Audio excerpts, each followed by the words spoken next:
Dr. Hyun walked through the cold metal corridors of Waystation Theta 7. Her boots made soft clicking sounds on the floor. She carried her medical scanner in one hand and a cup of terrible station coffee in the other. It was supposed to be her day off, but the station never really slept, and neither did she. The Waystation floated in the dark space between star systems. It was a place where ships stopped to refuel, trade goods, and rest before continuing their journeys.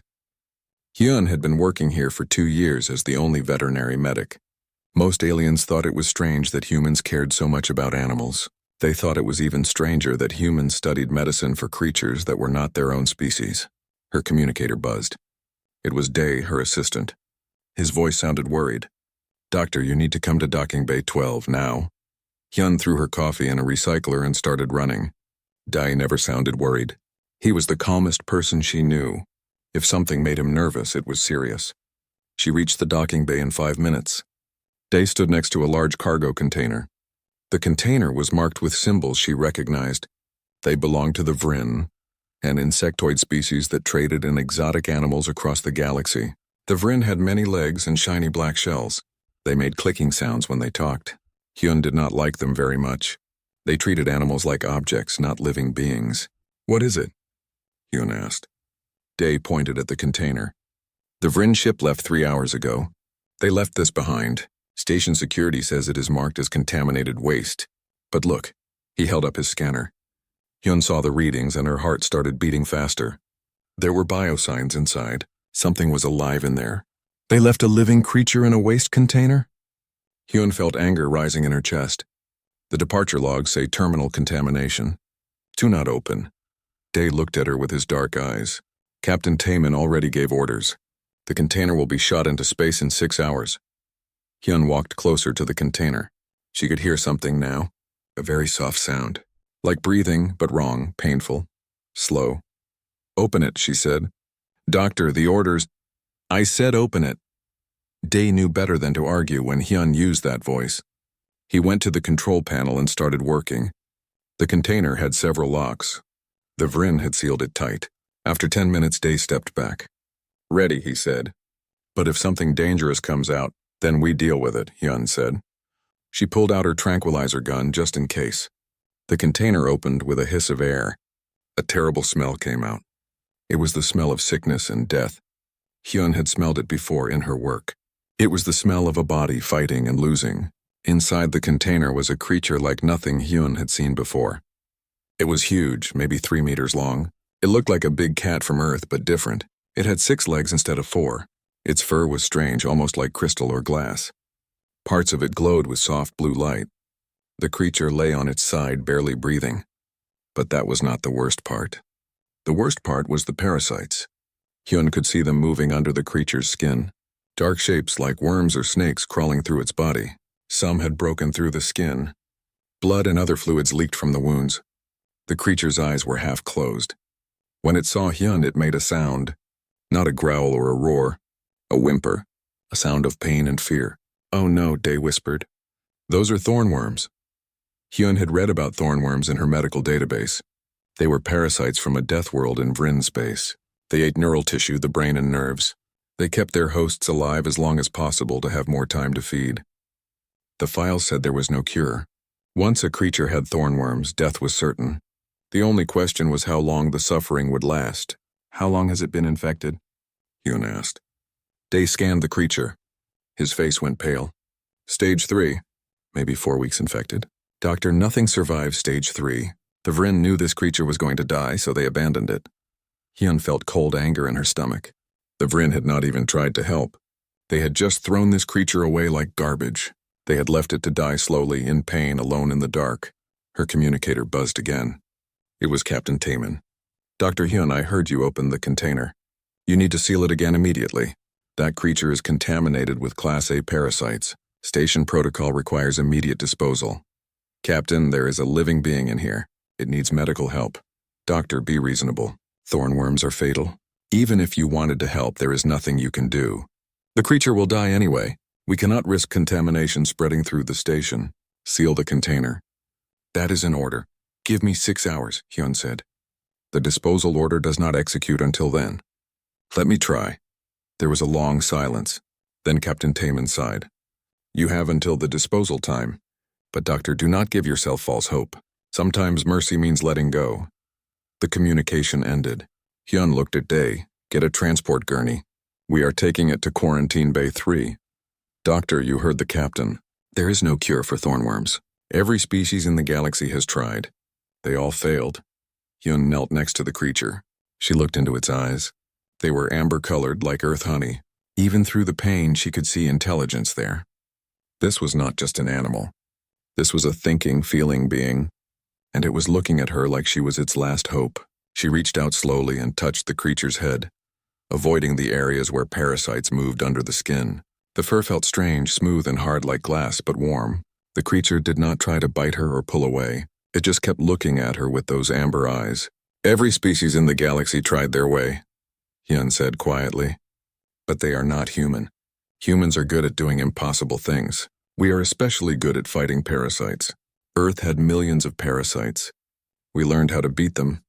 Maybe we know something the others do not. Doctor, get the gurney, Dae, please. Dae looked at her for a long moment. Then he nodded and left. Hyun stayed with the creature. She ran her scanner over its body, taking readings, trying to understand what she was dealing with. The parasites had spread through most of its nervous system. Its body was fighting but losing. Without help, it would be dead in maybe 2 days, maybe less. I am going to try to save you, she told the creature. She did not know if it could understand her words, but maybe it could understand her tone. I will not lie to you. This is going to hurt. The treatment will be painful. You might die anyway, but I promise you this, I will not abandon you. Humans do not give up. We do not throw away lives. Do you understand? The creature made a soft sound. Its eyes closed for a moment, then opened again. It lifted one paw just a little bit and touched Hyun's hand. She felt something then. Not quite a thought, more like a feeling. Hope, trust. A desperate, fragile belief that maybe this strange alien would help when its own kind had left it to die. Okay, Hyun said softly. Let us do this. Let us show everyone what humans can do. Quarantine Bay 3 was designed for exactly this kind of situation. The room was sealed tight with double airlocks. The walls were white and covered with medical equipment. In the center was a large medical bed with restraints and scanning equipment above it. Getting the creature onto the bed was hard work. Even sick and dying, it weighed at least 200 kilograms. Hyun and Dae used the transport gurney's lifting mechanism. The creature did not fight them. It seemed to understand they were trying to help. Or maybe it was just too weak to resist. Once the creature was on the bed, Hyun started the deep scan. The station's medical AI, Jiwon, activated. Jiwon's voice was calm and professional, like always. Beginning comprehensive biological analysis, Jiwon said. Warning, detecting multiple parasitic organisms. Classification, thornworm, species designation, Neurothrix mortalis. Infection stage, advanced stage 3. Prognosis, terminal. Recommended action, euthanasia. Jiwon, I need treatment options, not a death sentence, Hyun said. There are no successful treatment protocols in any database. 173 species have attempted treatment of stage 3 thornworm infection. Success rate, 0%. The parasites consume neural tissue faster than any known regeneration method. Pain levels are extreme. Euthanasia is the only humane option. Hyun ignored that and studied the scan results on her display. The thornworms were everywhere in the creature's nervous system. She could see them on the screen. Dark shapes wrapped around nerve clusters. They had already damaged at least 30% of the creature's neural tissue. The brain showed signs of infection too. The file said thornworms had evolved on a death world called Kragath. On Kragath, almost everything was a predator or prey. The thornworms had developed a perfect survival strategy. They kept their hosts alive and aware for as long as possible. A dead host was useless. A host that could still move could find food and water, which kept the thornworms fed too. It was efficient. It was also horrible. Dee brought up more information on his tablet. I found something in the Vryn medical records. This creature is called a Lumicat. They are from a planet called Lumeria, which was destroyed in a stellar event 50 years ago. The Vryn started breeding them illegally. They sold them as pets to rich collectors. Pets? Hyun felt sick. This creature is clearly intelligent. Look at its brain structure. The Vryn do not care about that. They care about profit. Dae scrolled through more files. According to this, the thornworms got into the breeding facility's food supply 3 months ago. Instead of treating the infected animals or reporting the contamination, the Vrin just abandoned them. They dumped the containers at various stations to hide the evidence. How many containers? Hyun asked. At least 20. This is the first one that someone opened. Hyun felt rage burning in her chest. 20 creatures all left to die in the dark, all suffering alone. Because the Vrin wanted to avoid legal problems, she looked at the Lumacat on her medical bed. Its breathing was getting worse. The pain must be incredible, but it just lay there, those amber eyes watching her. Jiwon, show me the human medical database. All anti-parasitic treatments. Dr. Hyun, human anti-parasitic drugs will not work on thornworms. The biochemistry is completely different. Show me anyway. The display filled with information. Humans had dealt with parasites for their entire evolution. Earth was full of them. Tapeworms that lived in intestines, flukes that infected livers, protozoa that caused malaria, worms that ate muscle tissue. Humans had learned to fight all of them. Other species thought it was disgusting that Earth had so many parasites. Hyun had always thought it was useful. It meant human medicine had thousands of years of experience fighting parasitic infections. She started reading. Most human anti-parasitic drugs worked by attacking the parasite's metabolism or nervous system. The problem was that thornworms had different biochemistry. What killed Earth parasites might not work on alien ones, but maybe she could use combinations. Hit the thornworms from multiple directions at once, some drugs to attack their metabolism, some to paralyze them, some to make the host's body toxic to them. Jiwon, run a simulation. I'm going to give you a drug combination. Tell me what happens. She started listing drugs, broad-spectrum anti-parasitics from Earth.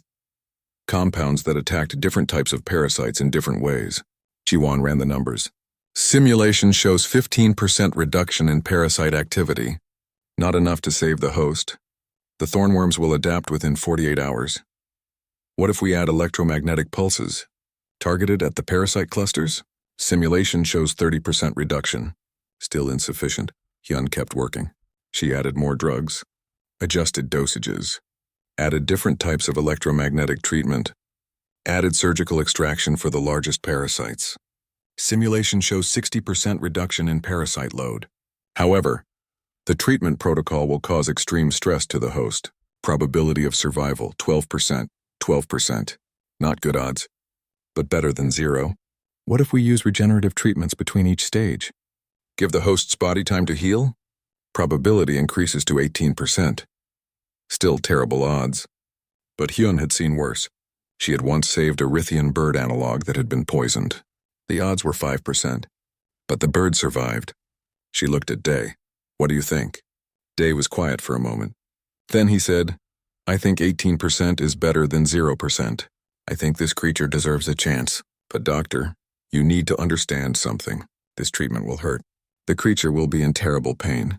If we fail, we will have just made its last hours worse. Hyun knew he was right. She walked to the medical bed and looked at the Lumacat. Its eyes were closed now. Its breathing was shallow and fast. It was getting worse quickly. Jiwon, can you establish a connection with the creature's neural system? Check its brain activity. Establishing connection. Analysis complete. This creature possesses higher cognitive functions. Intelligence level is approximately equivalent to a human child aged 8 to 10 years. It is aware of its situation. It knows it is dying. Hyun felt her throat get tight. This creature knew what was happening. It understood that it had been abandoned. It knew the Vrin had thrown it away. She put her hand on the creature's head again, gently. The amber eyes opened and looked at her. I am going to try to save you, Hyun said quietly. But I need you to understand. The treatment will be very painful. You might die anyway, but if you want to fight, I will fight with you. If you want to rest, I can give you something to make the pain stop and you can go to sleep. It is your choice. She did not know if the creature could understand her words, but Jiwon's scanners showed something interesting. The creature's brain activity changed when Hyun spoke. It was listening. It was understanding something. The creature lifted its head just a little bit. It pressed its forehead against Hyun's hand. Then it made a sound. Not a whimper this time. Something else. Something that sounded almost like determination. Day checked his scanner. Doctor, I think it just said yes. Hyun felt something inside her chest, something warm and strong. This creature wanted to live. It was willing to fight, even though it had been abandoned and betrayed. Even though it was in terrible pain, it still wanted to survive. Okay, Hyun said. She looked at Dae. Prepare the first drug combination. Get the surgical tools ready. Contact Captain Taman and tell him we need the full 6 hours and maybe more. He will not be happy. I do not care. We have work to do. Hyun started preparing the treatment area. She had 18% odds. She had a dying creature. She had 6 hours before the station would try to kill her patient. But she also had something else. She had human stubbornness. She had medical knowledge from a world that had fought parasites for millions of years. And she had a patient who wanted to live. That would have to be enough. The first injection went into the creature's shoulder. Hyun watched the drug spread through its bloodstream on the monitor. The Lumacat made a sound of pain but did not pull away. Drug cocktail 1 administered, Ji-won reported. Parasite activity decreasing by 8%. Host vitals, stable but stressed. 8% was a start, but they needed much more. The next step was the hardest part. Hyun had to remove some of the larger parasites surgically. The thornworms near the surface of the skin were big enough to extract with careful cutting. It would hurt. There was no way around that. The creature was too unstable for full anesthesia. Local pain blockers would have to be enough. Hyun put her hand on the creature's head. I am sorry, she said quietly. This is going to hurt. The amber eyes looked at her. The creature made a soft sound. Then it laid its head down flat, exposing its neck and shoulder where the worst parasites were visible under the skin. Dae stared. Did it just position itself for surgery? I think so, Hyun said. Her hands were shaking a little. She took a deep breath and picked up the surgical laser.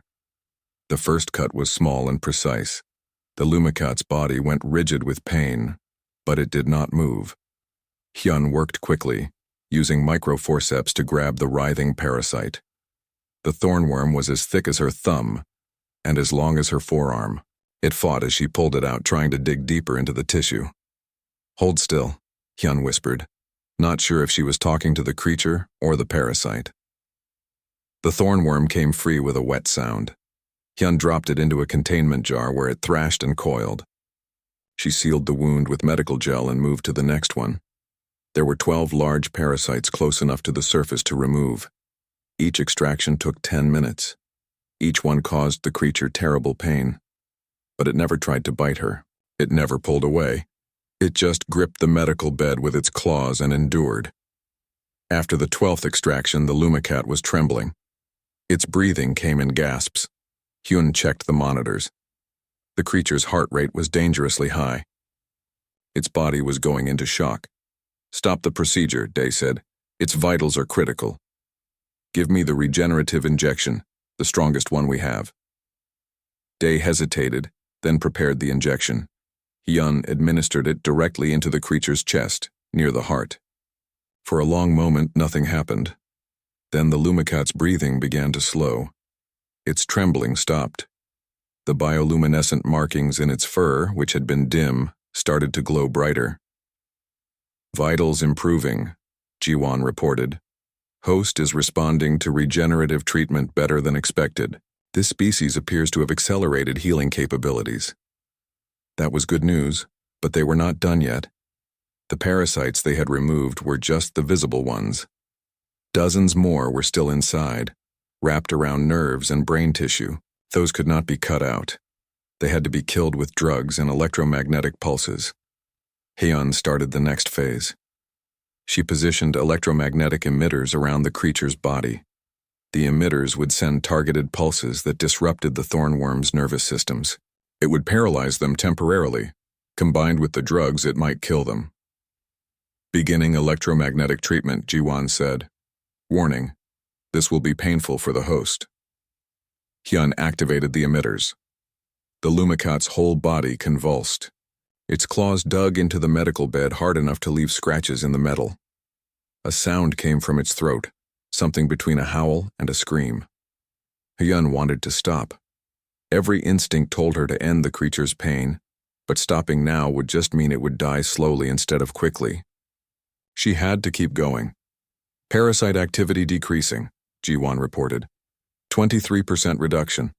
Host vitals, critical. Heart rate extremely elevated. Recommending pause in treatment. How long? Hyun asked. Minimum 4 hours for the host to stabilize. Hyun shut off the emitters. The Lumacat went limp on the bed, gasping for air. She quickly administered more regenerative drugs and pain blockers. Then she just stood there, her hand on the creature's side, feeling it breathe. Dee brought her a chair. Sit down. You have been standing for 6 hours. Had it been that long? Hyun's legs were shaking. She sat down without taking her hand off the creature. Her communicator buzzed. Captain Taemin's voice was stern. Dr. Hyun, the disposal time has passed. I am getting complaints from the station council. They want that container gone. The creature is not in the container anymore, Captain. It is in my medical bay, and it is still alive. There was a long pause. You are actually trying to cure thornworms? Yes. That is impossible. Maybe. But I am 23% of the way to possible. Another pause. The council wants to see you. They want to discuss shutting down your operation. Tell them they will have to wait. I am busy saving a life. Hyun ended the communication before the captain could respond. She looked at Dae. How much time do we have before they force us to stop? Maybe 12 hours, maybe less. The other aliens on the station are scared. They think the parasites will spread.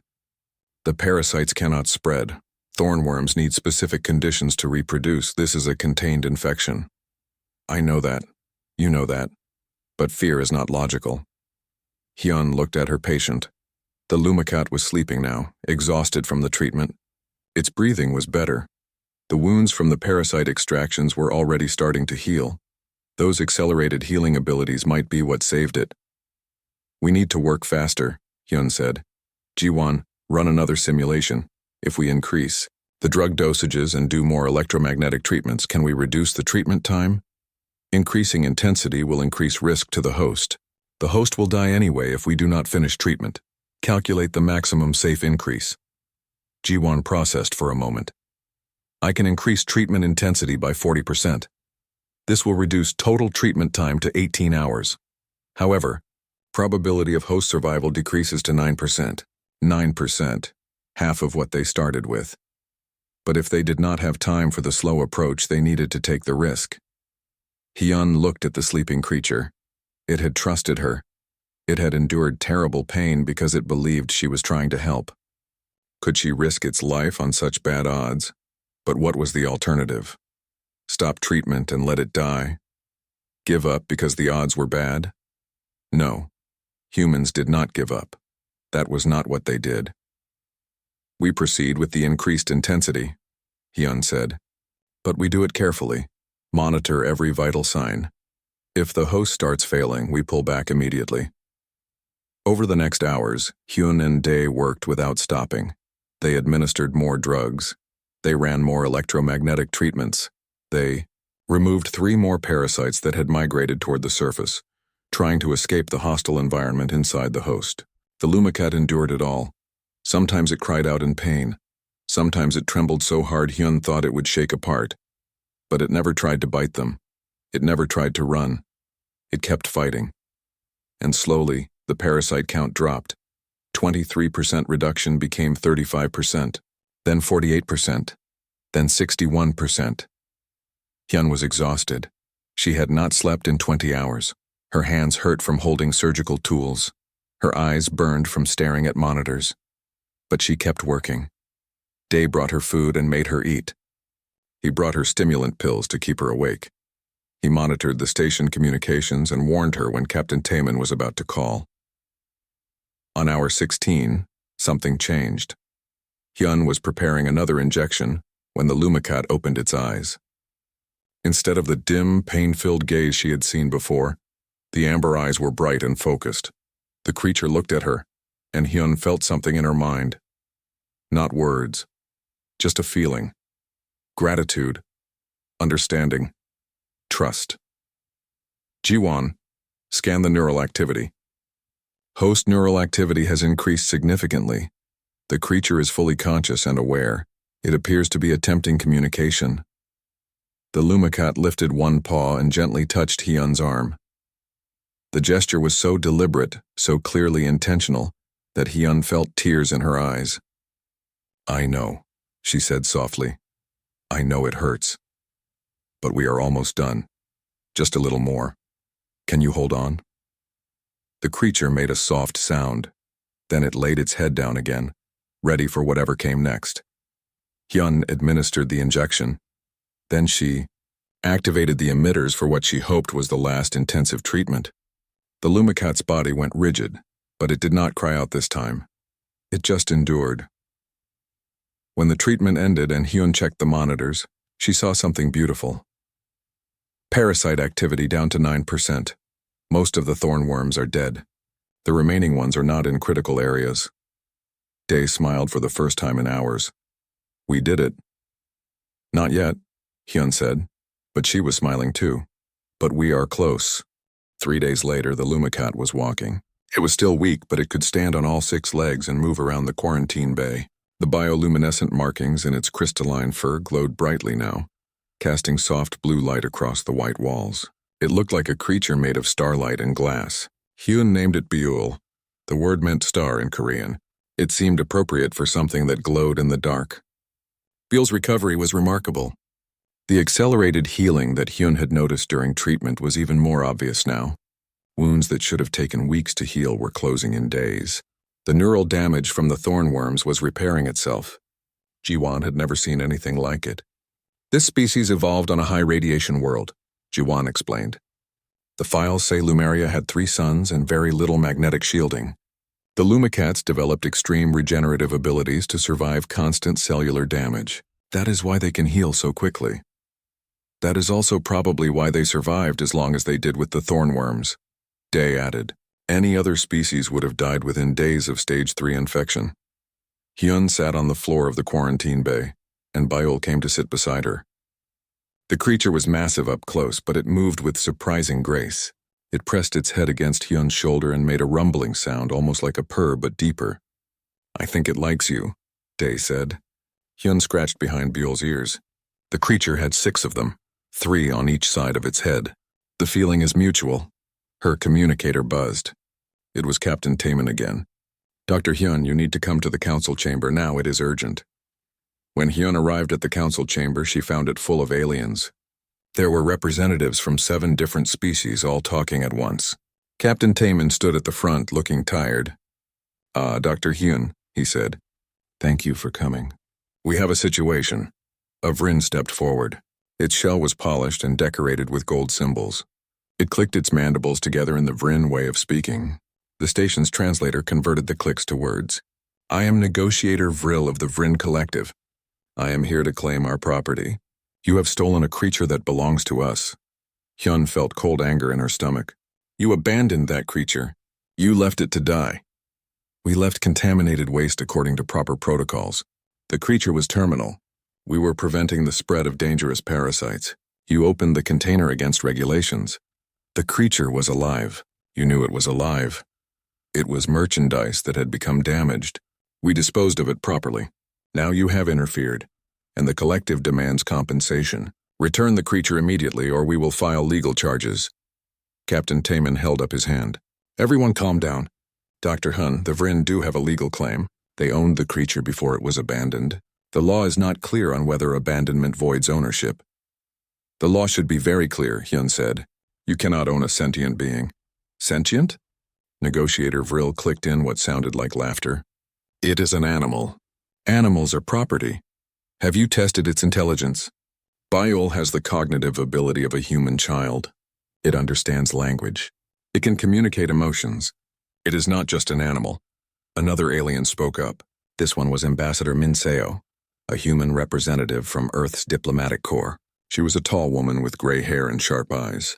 Hyun had met her once before years ago. "Dr. Hyun is correct," Minseo said. "I reviewed the medical files. This creature, Byul, shows clear signs of sapience. Under Earth law and the laws of 43 other worlds, sapient beings cannot be owned as property." "Earth law does not apply here," Negotiator Vril said. "This is a neutral station. Vrin law applies to Vrin property." The creature is not Vryn, Minseo countered. It is a Lumicat from Lumeria. The Vryn do not have special jurisdiction over another species. The argument went on for an hour. Hyun stood there listening to aliens debate whether Buell was property or a person, whether it had rights or was just merchandise. The longer it went on, the angrier she got. Finally, she interrupted. This is ridiculous. Why do we not ask Buell what it wants? The chamber went quiet. Negotiator Vril clicked its mandibles. Animals cannot make legal decisions. You keep calling it an animal, but you have not proven that. Bring Buell here. Let it choose. Captain Taman looked uncertain. Doctor, are you sure that is wise? Yes, if Buell is just an animal, it will not understand what is happening. But if it is sapient, it should have a say in its own future. Ambassador Minseo smiled. I agree. Let us see what the creature decides. 30 minutes later, Buell entered the council chamber. Dee had brought it from the quarantine bay. The chamber was crowded with aliens, many of whom had never seen a Lumicat before. There were gasps and whispers. Buell was beautiful, its crystalline fur glowing softly, its 6 legs moving with fluid grace. Negotiator Vril stepped forward. Come here, creature. Return to your owners. Buell looked at the Vryn. Its ears flattened against its head. A low growl rumbled in its chest. The creature is confused, Negotiator Vril said quickly. It does not understand. I think it understands perfectly, Hyun said. It remembers that you left it to die. Hyun knelt on the floor. Buell, come here. The Lumicat walked across the chamber, ignoring the Vryn completely. It went straight to Hyun and pressed against her, the way it had done in the medical bay. Then it did something that made everyone in the chamber go silent. Buell's bioluminescent markings began to pulse with light. The pulses were not random. They were a pattern, a rhythm, and everyone in the chamber felt something in their minds. Not words, but emotions, gratitude, trust, choice. The message was clear. This human saved me when my owners abandoned me. This human fought for me. This human is mine and I am hers. Ambassador Minseo was the first to speak. Well, that settles it. The creature has made its choice. That proves nothing. Negotiator Vril clicked angrily. It is a trained response. Animals can be trained. No animal can project empathic communication like that, another alien said. This one was a Quellan scientist, a species known for studying intelligence. I felt that message clearly. This creature is not just sapient. It is empathic. It is communicating at a level that most species cannot achieve. Captain Taman nodded slowly. I felt it too. Dr. Hyun, it seems your patient has stronger abilities than anyone realized. Negotiator Vril started to protest again, but Ambassador Minseo cut it off. Let me make this simple. The Vryn Collective abandoned this creature by marking it as contaminated waste and leaving it to die. Under salvage law, abandoned property becomes the property of whoever recovers it. Dr. Hyun recovered Buell. Therefore, Dr. Hyun is the legal owner. But, furthermore, Minseo continued, as Buell is clearly sapient, it has the right to choose its own future under the Sentient Rights Convention. 47 worlds are signatories to that convention. The Vryn are not signatories, but this is a neutral station, and the convention applies. Buell has chosen to stay with Dr. Hyun. That choice is legally binding. Negotiator Vril's mandibles clicked rapidly in frustration. The collective will not accept this. We will file formal complaints. We will pursue legal action. Do that, Hyun said quietly. But while you are filing complaints, everyone in the galaxy will learn that the Vryn Collective abandons sick animals to die in pain, rather than treating them or reporting contamination. They will learn that you breed endangered species illegally. They will learn that you marked living beings as waste. Good luck with your trade agreements after that becomes public. The chamber went very quiet. Negotiator Vril stood there, its shell reflecting the light from Buell's bioluminescence. Finally it spoke. The collective will withdraw our claim. We want no further involvement with this matter. The Vryn representative left quickly. Hyun let out a breath she did not know she had been holding. Ambassador Minseo walked over to her. That was well played, Doctor. But you realize you have made enemies today. I already had enemies. The Vryn have never liked me. True, but now you have a Lumicat. What will you do with it? Hyun looked at Buell, who was sitting calmly beside her. I am going to take it home to Earth. There is a sanctuary there in the mountains. It is for refugees and rescued creatures from across the galaxy. Buell will be safe there. And you? I will work there. Someone needs to care for these animals. It might as well be me. Minseo smiled.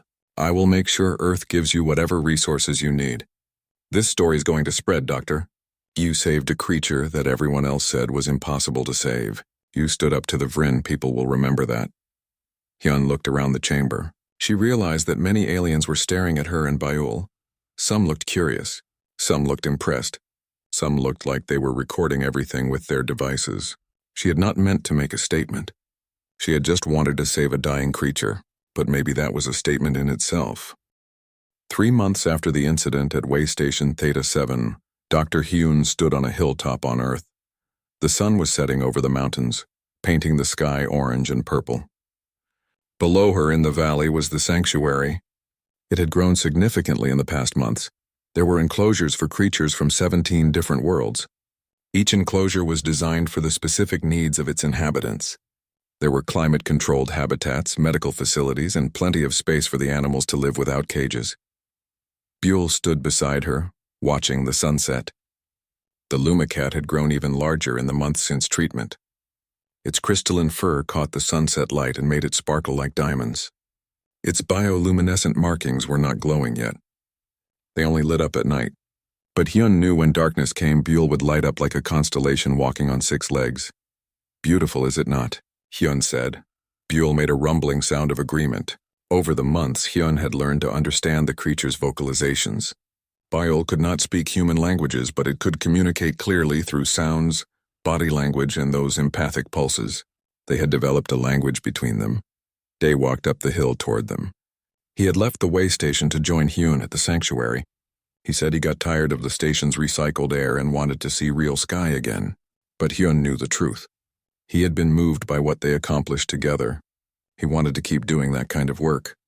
Another transport just arrived, Day said. 3 more creatures. The species is called Krillian shellbacks. They were abandoned by traders near the outer rim. What is wrong with them? Hyun asked. Malnutrition mostly. Some radiation exposure. Nothing we cannot fix, Hyun nodded. Prepare the intake facility. I will be down in a few minutes. Day smiled and headed back down the hill. Hyun watched him go, then looked at the sanctuary again. When she first arrived on Earth with Buell, she expected to work at a small facility, maybe care for a few animals. But word had spread fast. The story of the human doctor who cured terminal thornworms had traveled across the galaxy. It was on news feeds in 30 languages. It was discussed in medical conferences on 100 worlds. People called it impossible. People called it a miracle. Some called it luck. But everyone agreed it was remarkable. After the story spread, something unexpected happened. Other creatures started arriving. Aliens who had been abandoned or declared untreatable. Species that other doctors had given up on. They came to Earth because they heard humans did not give up. Humans tried the impossible. At first, it was just a few animals. Then dozens. Then hundreds. Earth's government worked with Ambassador Minseo to create this sanctuary. They gave Hyun funding and staff. They built facilities. They brought in specialists from across Earth. But the most interesting part was not the sanctuary itself. It was how other species reacted to it. Alien doctors started coming to study human medical techniques. They wanted to learn how humans approach problems. They wanted to understand why humans succeeded where others failed. Universities across the galaxy began adding human medicine courses to their programs. Some aliens were skeptical. They said humans just got lucky with bile. They said thornworms were a special case. But then Hyun and her team saved a Rithian with brain parasites. Then a Quellan with a genetic disease. Then a Draken with organ failure. Each time they succeeded with conditions that other species said were terminal. The pattern became clear. Humans were good at this. Really good, Hyun's communicator buzzed. She checked it and saw a message from Ambassador Minseo. Dr. Hyun, I thought you should know. The Galactic Medical Council just added human medical protocols to their official database. They are recommending that doctors across the galaxy learn human techniques, especially for parasitic diseases and critical care. You did that. Your work with Buell started this. Hyun read the message twice. She had not meant to change galactic medicine. She had just wanted to save one dying creature. But sometimes one action could ripple across the universe. She heard sounds from the valley below. The new arrivals were being settled into their intake areas. Her staff was working efficiently, following the protocols she had developed. The sanctuary ran smoothly now. Beale made a questioning sound and looked at her. The creature could sense her emotions through their empathic connection. It knew she was feeling something complex. I was just thinking, Hyun said. 3 months ago, you were dying alone in a container. Everyone had given up on you. And now look, you are healthy. You are safe. And because I refuse to give up on you, hundreds of other creatures get the same chance. Is that not strange? How one choice can change so much? Beale pressed its head against her side. Through the empathic connection, Hyun felt what the creature wanted to say. Not strange, right? This was how things should be. No creature should die alone. No life should be thrown away. What Hyun did was not strange. It was good. Hyun scratched behind Beale's ears. You are very wise for someone who cannot talk. They stood there for a while, watching the sun finish setting. Stars began to appear in the sky. Beale's bioluminescent markings started to glow, adding to the starlight. More communicator messages arrived. One from a medical facility on Rithia, asking for advice on treating a difficult case. One from a research station asking if they could send interns to study at the sanctuary. One from a journalist wanting to interview Hyun about human medical philosophy. Hyun would answer them all later. Right now, she just wanted to stand on this hilltop with Beale and watch the stars come out. She thought about how aliens saw humans now. Before, humans were known as the species that was good at violence. The ones who came from a death world and survived everything. The ones who could fight and win against terrible odds, that was still true. But now there was something else. Now humans were also known as the species that healed what others abandoned. The ones who refused to accept impossible as an answer. The ones who saw value in every life, no matter how damaged or difficult. Humans did not give up on the hopeless. They did not throw away the suffering. They fought death with stubbornness and creativity and refusal to accept defeat. That was what made humans special. Not just that they could survive anything, but that they helped others survive too. Beale made a soft sound and looked up at the stars. Hyun followed its gaze. Somewhere up there in the dark between stars were more creatures suffering. More lives that someone had decided were not worth saving. More beings that had been abandoned, but now there was a place for them. A sanctuary on a blue world where a stubborn human doctor and her team would fight for them. Where they would have a chance. Hyun's communicator buzzed again. This time it was day. Doctor, the Krillian shellbacks are settled. When you come down, I have something else to show you. Remember those 20 containers of Lumacats the Vryn abandoned? We found 7 more. They are alive, barely, but alive. I think we can save them. Hyun felt her heart beat faster. 7 more Lumacats. 7 more creatures like Beale who had been left to die. Prepare the medical facilities, she said. I am coming down now. She looked at Beale. Want to help me save your people? Beale's bioluminescence pulsed brightly. Through their connection, Hyun felt the creature's emotions, determination, hope, gratitude. Yes, let us save them. Let us show them that some beings do not abandon others. Let us show them what humans do.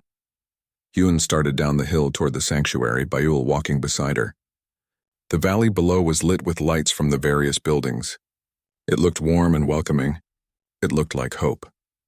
As they walked, Hyun thought about the future. This sanctuary would grow. More species would learn about it. More creatures would come.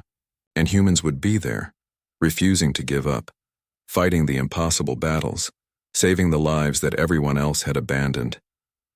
Because that was what humans did. They looked at suffering and said, not on my watch. They looked at impossible odds and said, watch me. They looked at dying creatures and said, you deserve to live. A galaxy full of species that calculated survival, probabilities, and made logical decisions about resource allocation. Humans were the ones who said, fuck the odds. We are trying anyway. And sometimes, just sometimes, trying anyway was enough to change everything. Hyun reached the medical facility. Inside, 7 Lumacats lay in quarantine beds. Their bodies ravaged by thornworms, their lights dim, their breathing shallow. 7 creatures that someone had thrown away. 7 creatures that were about to learn what humans meant when they promised to help. Hyun rolled up her sleeves and looked at her team. All right, everyone. We have work to do. Let us show these Lumacats what humanity is all about. Day smiled. The rest of the team nodded. Beale took up a position near the medical beds, its bioluminescence glowing bright as if trying to share its light with its dying kin. They got to work. And somewhere in the galaxy, on space stations and alien worlds and trading posts between the stars, beings were learning a new truth about humans. Humans did not abandon the helpless. They did not accept death as inevitable. They fought. They cared. They saved lives that everyone else had given up on. They were not the strongest species. They were not the smartest. They were not the oldest or the wisest. But they were the ones who gave a damn. And in a cold, dark, often cruel universe, that made all the difference. Humanity, fuck yeah.